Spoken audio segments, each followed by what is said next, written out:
역경이라는 게 항상 다 나쁜 것만은 아닙니다.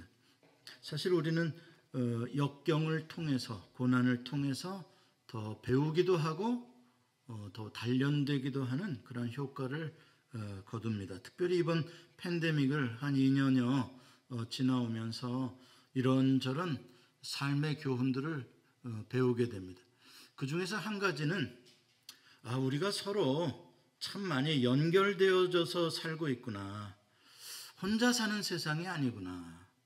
우리나라만 괜찮으면 돼. 우리 마을만 잘 살면 돼. 내 집만 괜찮으면 돼. 이러한 생각이 안 되는구나. 틀렸구나. 전 세계가 이렇게 서로 같은 생명 공동체로 긴밀하게 연결되었고, 그래서 이 팬데믹을 예방하려고 정부에서 모이지 말라 이렇게 하니까 한국 사람들은 그래도 어떻게 말을 들어요. 대단해요, 한국 사람들은. 그래도 막 어떡합니까? 그래도 나라에서 법으로 그러라는데 참 잘 참습니다. 만약에 미국에서 그런 식으로 했다가는 아마 총 들고 나왔을 겁니다, 사람들. 그러니까 한국 사람은 그만큼 아직까지도 이 공동 운명체, 함께 살아가는 세상, 땅이 좁기 때문에 그것을 더 절감하는 거예요. 근데 이 미국은 땅도 넓은 데다가 이 이기적인 개인주의적인 그런 문화가 워낙 팽배하다 보니까 내 백신 맞기 싫으면 안 맞고, 내 가고 싶으면 가고, 나 마스크 쓰기 싫으면 안 쓰겠다. 뭐 어떡합니까? 그렇죠? 그런 미국이 지금 가장 이러한 언택트의 시대를 가장 힘들게 사는 것 같아요. 스트레스들도 너무 많이 받고.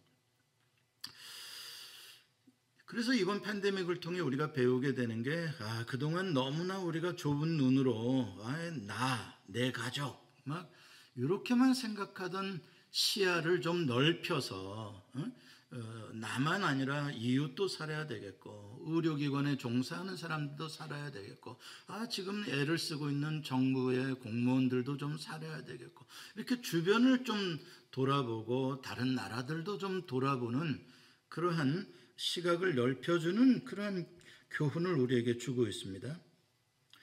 성경의 많은 등장인물들 가운데에서 가장 좀 속이 좁고 시야가 좁고 이기적이고 개인주의적인 인물을 하나 말해봐라 그러면 누구일 것 같습니까?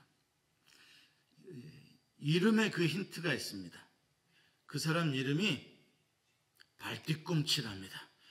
세상에, 그 사람의 인생은 발뒤꿈치가 전부야. 얼마나 좁고 그런 마음을 갖고 그런 눈을 가졌는지. 야콥이래, 이름이. 얼마나 좁았으면. 야콥이라는 이름이 교활하고 다른 사람들을 잘 속이기를 좋아하고 자기의 이익을 따라서 행동하는 그런 사람이에요.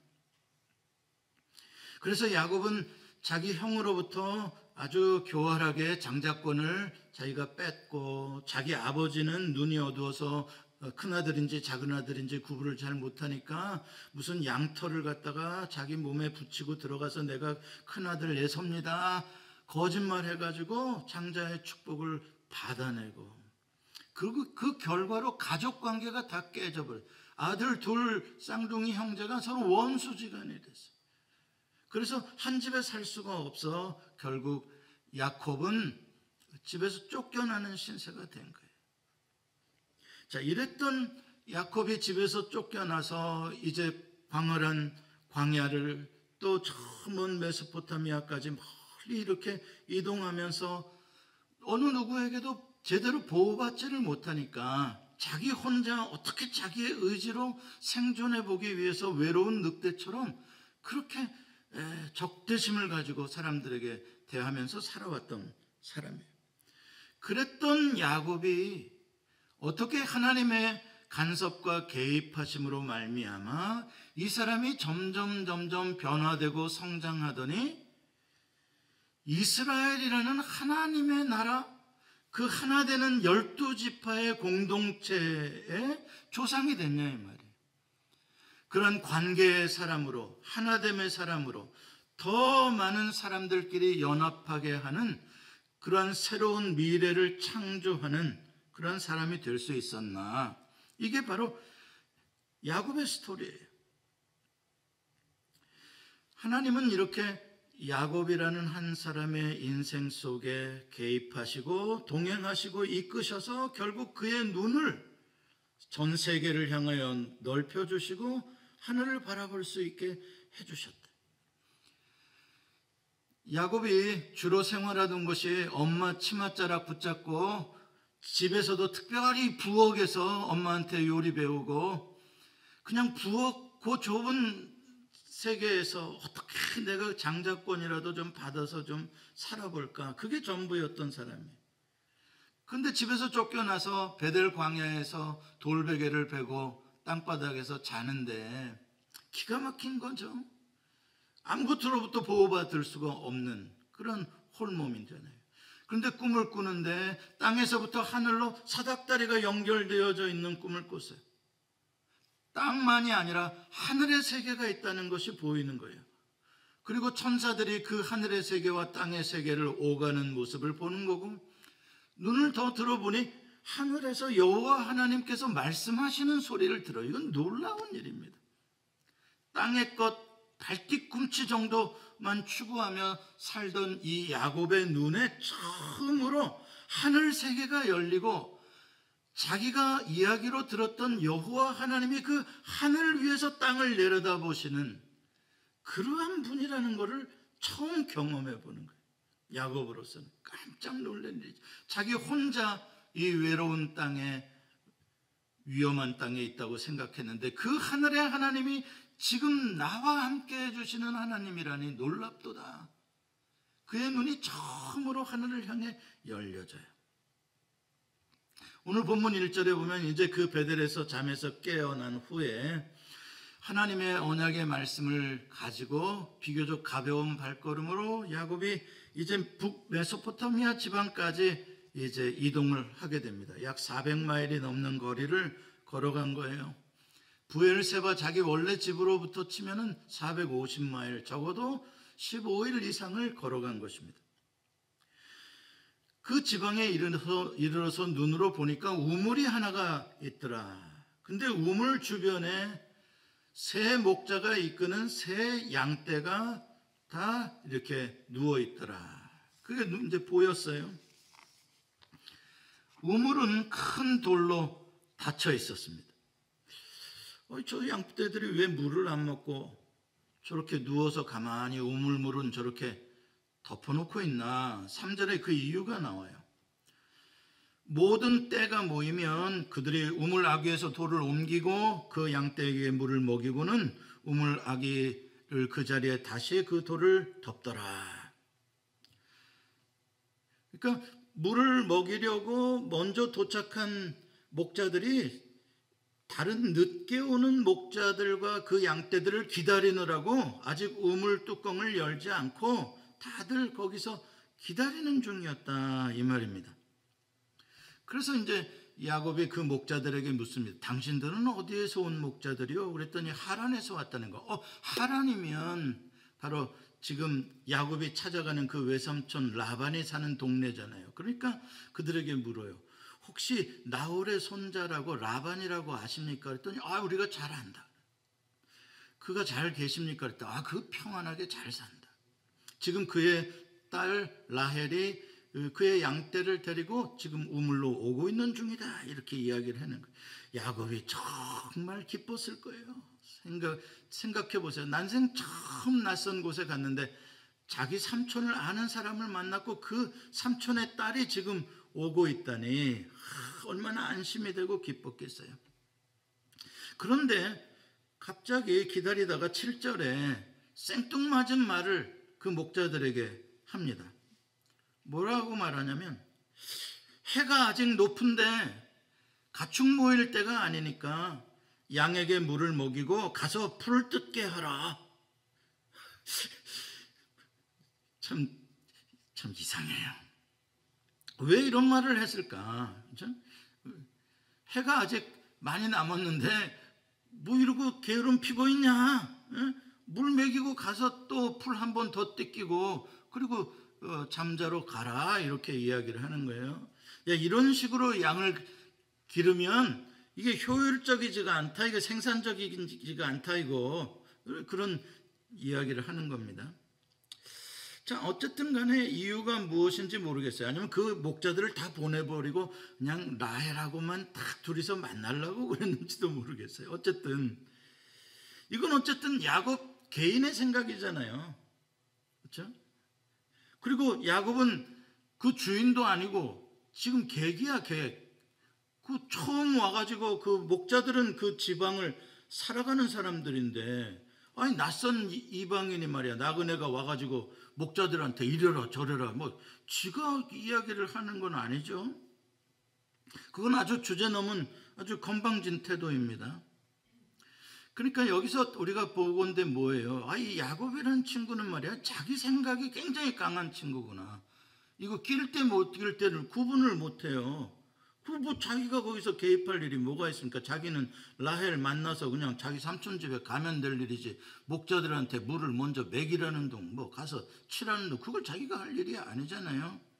근데 항상 이렇게 문제는 자기의 생각이 옳고 좋다는 생각을 가진 사람들이 이렇게 다른 사람들에게 자꾸 푸시하려는 생각을 가지고 있어요. 근데 그건 속이 좁은 겁니다. 속 좁은 사람들이 되게 그래요. 자꾸 자기가 하는 게 전부인 줄만 알고 다른 사람에게 자꾸 이래라 저래. 그럼 다른 사람들도 할 말이 있잖아요. 나도 내 마음이 있어.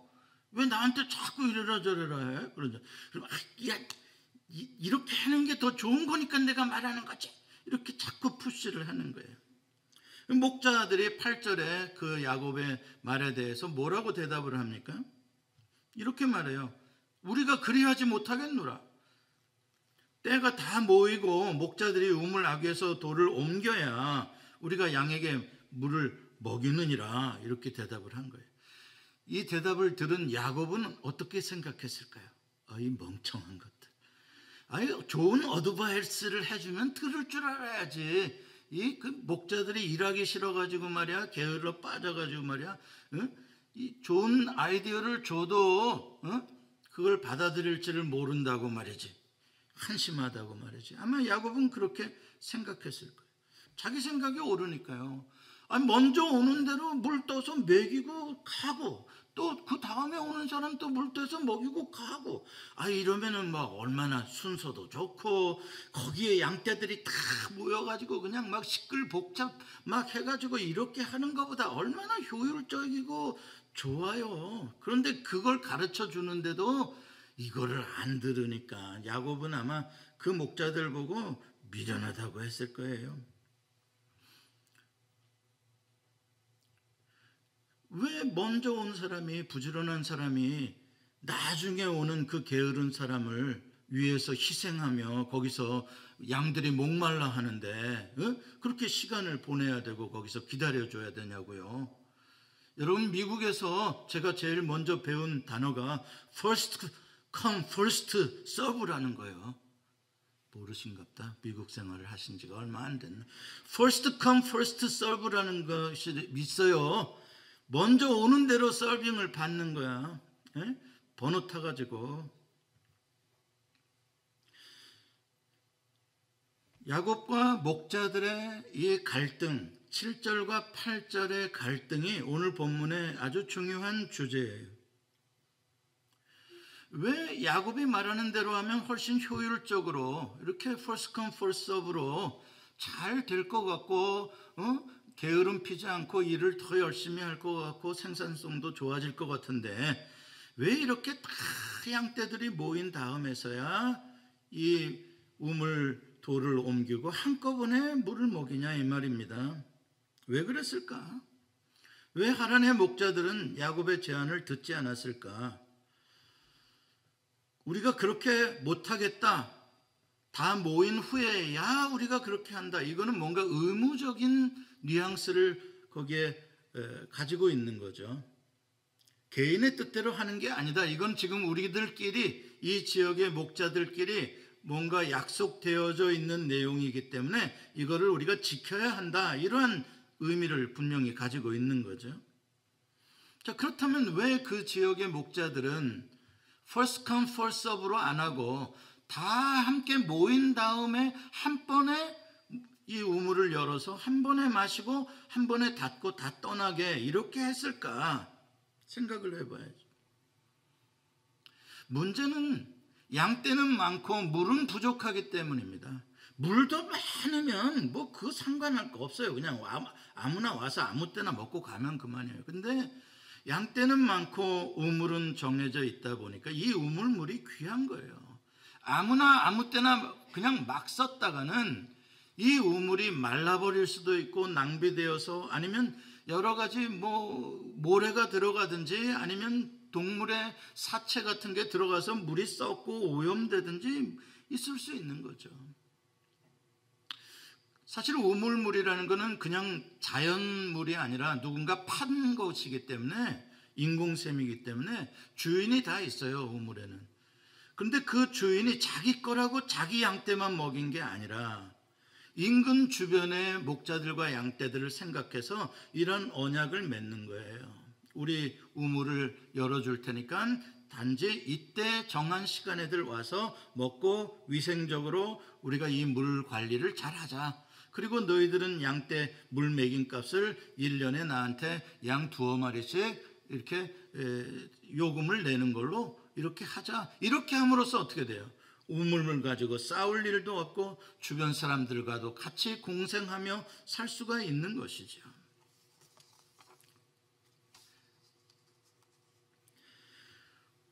오늘 본문의 이야기는 하나님의 사람들의 이야기가 아니에요. 이건 북메소포타미아 이방인들의 이야기입니다.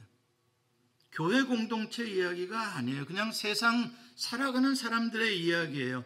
이들이 지금 우물을 관리하고 함께 모여서 기다려주는 이러한 것들은 그냥 보편적인 지혜, 그냥 보편적인 진리요, 보편적인 생활 가치, 이걸 상호 호혜의 원칙이다 이렇게 합니다. 서로 좋은 관계로서 혜택을 나누자. 이게 상생의 기본적인 우리 인간으로서의 삶의 모습이에요.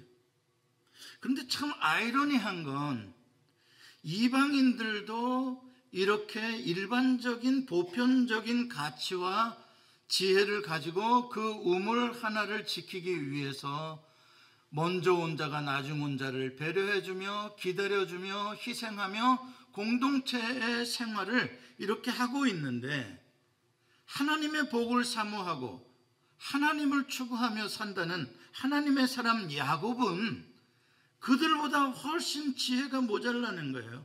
자기 중심적이고 자기 양떼 우선적이고 더 좁은 마음으로 그렇게 자기 주장을 펴고 있는 것을 보게 되는 거예요.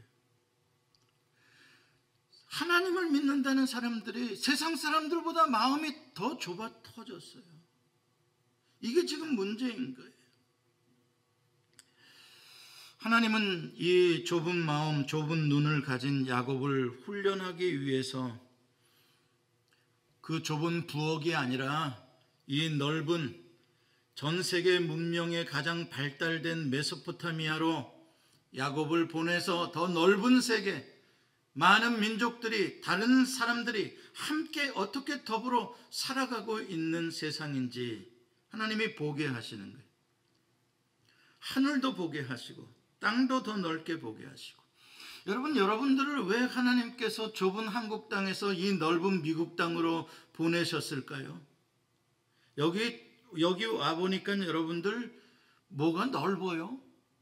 나는 넓은 걸로 치면 한국이 훨씬 더 넓은 것 같아요. 한국에는 주말에 그래도 저기 말리포 해수욕장이라도 가봤는데 여기는 그냥 좁아 터진 10평짜리 가게를 벗어날 일이 없어. 어떻게 된 게 제일 넓은 데 오는 게 교회야. 무슨 말이냐면 하나님은 우리를 이 미국 땅 이곳에 보내시면서 야곱으로 치면 그 메소포타미아 지방으로 보낸 거예요. 좀 많은 민족을 보고 다양한 사람들을 보고 마음을 넓히고 맨 우리 거 내 거 이런 식으로 좀 살지 말고 어떻게 하나님의 사랑으로, 어떻게 하나님이 주시는 하늘의 비전으로 좀 많은 사람들에게 유익을 끼치고 그들에게 빛과 소금이 되어지는 그런 삶으로 좀 넓게 살아보라고. 글로벌 마인드를 가지고 세상 사람들도 비즈니스도 하고 뭣도 한다는데 우리 그리스도인들도 좀 글로벌 마인드를 가지고 미국 땅에 와서 시야를 좀 견문을 넓혀보라고 우리를 이 땅으로 부르신 거예요. 여러분, 이스라엘과 유대인들이 하나님의 역사 가운데 실패한 민족이 되었어요. 왜 그랬을까? 하나님으로부터 가장 먼저 선택을 받고 홍해가 갈라지는 그 놀라운 세계를 눈으로 보았던 사람들, 하늘에서 만나가 내리는, 하늘과 땅이 연결되어지는 그 신비를 보았던 사람들인데 왜 그 사람들이 실패한 민족이 되고 말았냐? 그거는 그들의 눈이 너무나 좁았기 때문에, 그들의 시야가 너무나 좁았어요. 그들은 예루살렘 성 안에 갇혀 살았어요. 그게 믿음인 줄 알았어요. 하나님은 결국 그 예루살렘 성을 허물으시고 그 당시에 최고의 문명이 발달되어져 있는 예루살렘 성보다 천배 만배 아름답고 크고 놀라운 바벨론의 도성을 보게 하셨어요. 그 성으로 끌고 가셨어요. 와, 이렇게 큰 나라가 있다니, 와, 이렇게 큰 도시가 있다니, 와, 이렇게 많은 사람들이 살고 있다니, 이렇게 많은 문명이 있다니, 처음으로 이 촌놈들 유대인들의 눈을 띄운 거예요. 초대교회에서도 마찬가지예요. 예수님께서 제자들에게 예루살렘 성에 머무르고자 하는 제자들, 그 자기 중심적인 유대 나라가 세워지는 것을 원하는 그 제자들에게 예수님께서 너에게 성령이 임하시면 너희가 권능을 받고 그 다음에 예루살렘과 온 유대와 사마리아와 땅끝까지 이르러 퍼져나가는 거예요. 시야가 넓혀지는 거예요. 세상 끝까지 바라보는 거예요.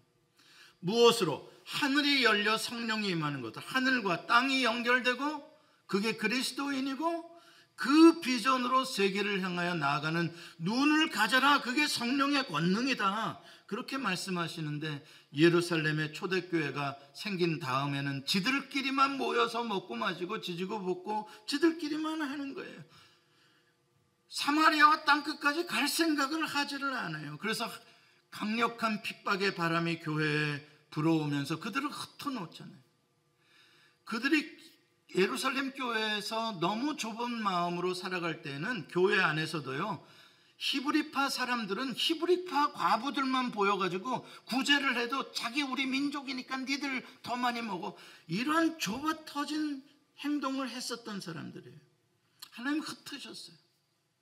디아스포라로, 안디옥으로 저 멀리 흩으셨어요. 그 하나님이 보내시는 그 흩어짐의 바람에 맨 앞에 있었던 사람이 사도 바울이라는 사람이에요. 사도 바울은 원래 유대인이지만 그는 다소에서 태어난 사람, 터키 반도, 헬라 문화권에서 태어난, 요즘 말로 말하면 이민 2세예요. 미국 이민 2세. 좀 더 넓은 세계를 경험하고 넓은 문화와 학문을 경험했던 사람이에요. 유대인들보다는요. 근데 그랬던 사도 바울도 몇 살이 돼서 예루살렘으로 유학을 갔는지 모르지만 예루살렘으로 유학 가서 가말리알 문화에서 바리새인으로서 율법 교육을 받아요. 유대주의 교육을 받아요.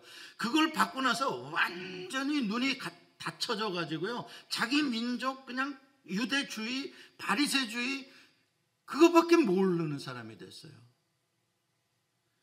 여러분, 그랬던 사도 바울이 다메섹 도상에서 부활하신 예수님을 만나는데 예수님이 그를 만나 주실 때 무엇으로 만나는 줄 아세요? 그 눈에 쓰러질 정도로 강력한 빛을 비추시며 예수님이 나타나신다고요. 무슨 메시지를 주고자 하시는 거예요? 눈을 열어 보라는 거예요. 새로운 비전을 보라는 거예요. 결국 그 빛의 눈이 멀고 3일 후에 눈에서 비늘 같은 게 벗겨지기 시작하면서 사도 바울은 이제 새로운 시야가 열린 새 사람으로 본어게인을 하는 거예요. 아시잖아요. 그래서 사도 바울은 전 세계가 보이기 시작하고 헬라가 보이기 시작하고 로마가 보이기 시작하고 서바나가 보이기 시작하고 영적으로는 삼층천이 열려 하나님의 세계를 보는 사람이 되는 거예요. 무엇을 보느냐가 그 사람을 이끌어가는 거예요. 사도 바울이 고린도에 세운 교회는 문제가 뭐냐면 성도들이 점점 시야가 좁아진다는 거예요. 고린도 교회가 몇 명이나 모였는지는 모르겠지만 모르겠어요. 정확한 숫자는 많이 모여서 한 200명 모이는 교회였다 칩시다. 그런데 그 사람들 가운데서요, 무슨 바울파가 있고요, 아볼로파가 있고 예수파가 있고 베드로파가 있어요. 그럼 너무 좁아 터진 거예요. 내 거, 우리, 거기에 갇혀 있는 거예요.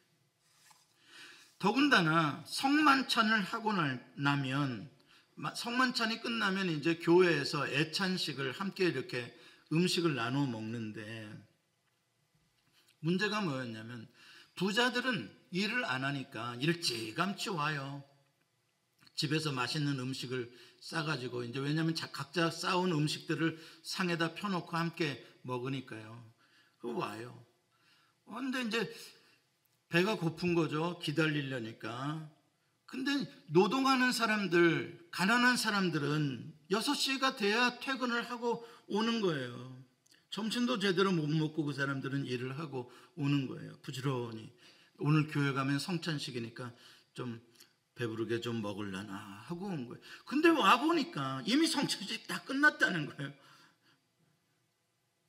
밥도 부자들은 먼저 다 먹어버렸어. 맛있는 거, 좋은 거, 지들이 싸운 거. 그리고서는 저 찌끄레기 남은 거 그냥 먹든지 말든지 그러라는. 그러니까 사도 바울이 화가 난 거예요. 세상에 이게 무슨 성찬식이냐. 성찬이 뭐 하는 건데, 예수님의 살과 피를 다른 사람을 위해서 나누어주고 베풀고 희생하는 게 성찬식인데, 내 배고픔을 조금 기다려주지를 못하고 말이지, 좀 늦게 그 가난하고 힘들고 어렵게 오는 사람들을 기다렸다가 함께 성찬식하고, 내가 부자들이 좀 싸왔던 음식으로 그 사람들 좀 더 먹으라고 해주고, 아니 이게 성찬식의 뜻이고 성찬의 의미지. 그냥 와가지고 지들끼리 성찬식은 거룩하게 했겠지, 이거는 주님의 살입니다, 피입니다. 그러고선 지들끼리 밥 먹어버리고, 이건 아니다, 이렇게 이야기를 하는 거예요. 고린도후서 6장 11절 13절에 바울이 이렇게 권면합니다. 고린도 교회 성도들에게. 고린도인들이여, 너희를 향하여 우리의 입이 열리고 우리의 마음이 넓어졌으니 너희가 우리 안에서 좁아진 것이 아니라 오직 너희 심령에서 좁아진 것이니라. 내가 자녀에게 말하듯 하노니 보답하는 것으로 너희도 마음을 넓혀라. 오늘 이 설교를 들으시고 마음이 넓어지시기를 축원합니다. 밴댕이 소갈딱지로 좀 살지 말자고요. 아니, 그 사람 조금 더 이해 못 해줘, 조금 더 못 들어주냐고 좀. 아무튼 살면서 제일 어려운 사람이, 관계하기 어려운 사람이 속 좁은 사람이야. 어디에 맞춰야 될지 몰라. 금방 삐쳐버리니까. 왜 그런지를 몰라.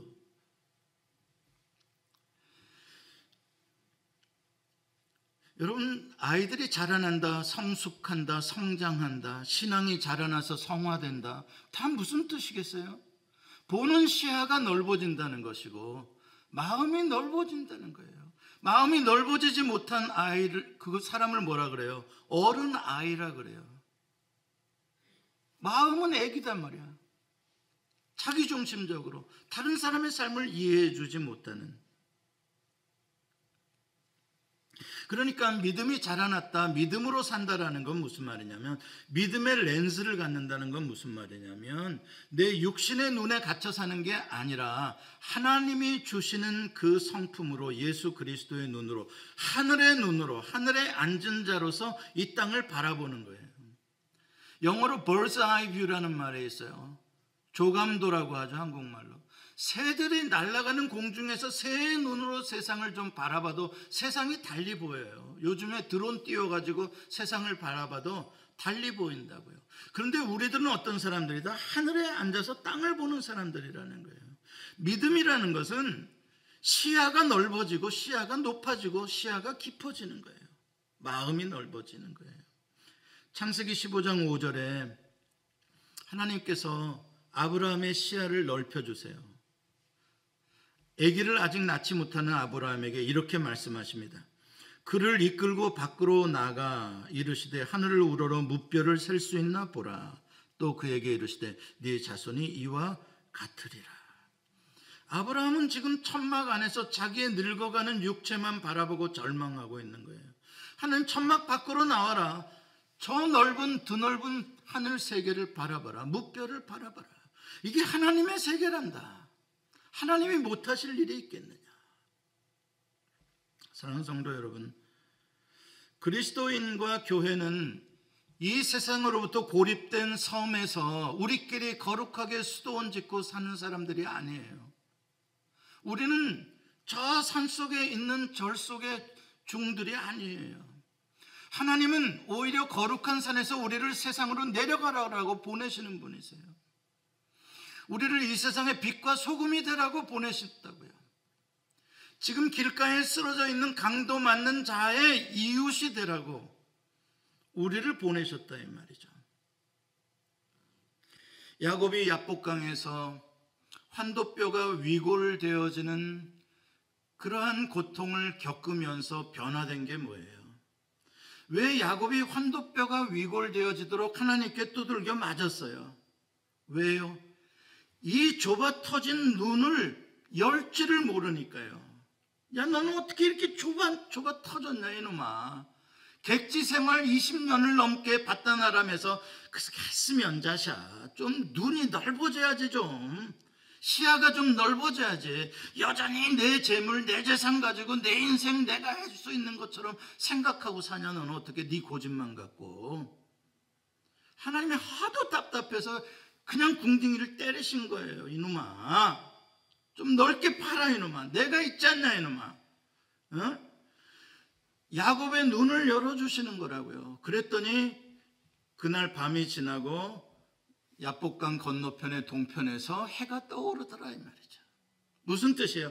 이제 새 인생으로 사도 바울처럼 본어게인이 돼서 이제 나만 아는 사람이 아니라 12지파로 하나님의 나라의 공동체를 세우며 세계의 중보자의 나라로 되어지는 조상으로 야곱이 변화되어지는 사건인 거예요. 사랑하는 성도 여러분, 그리스도인들이 우리만 잘되면 생각한다라는 사고방식을 갖는 거, 이거 정말로 위험한 생각입니다. 나만 잘되면 그만이다. 그러기 위해서 다른 사람과 원수가 되든 말든 천만에요. 하나님은 원수처럼 지내던 빨리 그 형제와 에서와 야곱이 화해하게 만드시고 계속해서 화해의 역사의 삶을 살게 해주셨어요. 하나님을 사랑하는 믿음은 반드시 이웃을 사랑하는 열매로 나타나야 합니다. 하나님이 우리에게 주시고자 하시는 축복은 우리 각자에게 무슨 파라다이스 같은 선물 하나씩 줘서 거기서 그냥 우리가 행복하게 먹고 살았더라, 이게 아니라 하나님이 우리에게 진짜 주시는 축복은 거친 광야 같은 이 세상에서도 우리가 함께 더불어서 함께 살면서 어떻게 행복할 수 있는지, 어떻게 감사가 넘칠 수 있는지, 그 세계를 우리에게 주시는 게 진짜 축복이다 이 말이에요. 사랑하는 성도 여러분, 정말 이기주의, 개인주의가 만연하는 시대를 살고 있어요. 하나님은 우리를 통하여 세상을 복주시기를 원하시며 여러분들을 그러한 복음의 통로, 그런 부요함과 사랑의 그런 유통의 파이프로 쓰시기를 원하세요. 여러분, 이 미국에 살면서 좁은 10평짜리 가게에 갇히지 말고 마음과 하나님이 주시는 이 비전을 따라 넓혀서 아프리카도 생각하고 아시아도 생각하고 좀 다른 이웃들, 힘들고 어려운 사람들도 생각하고 그들에게 빛과 소금이 되어지는 주인공들로 사시기를 축원합니다. 기도하시겠습니다.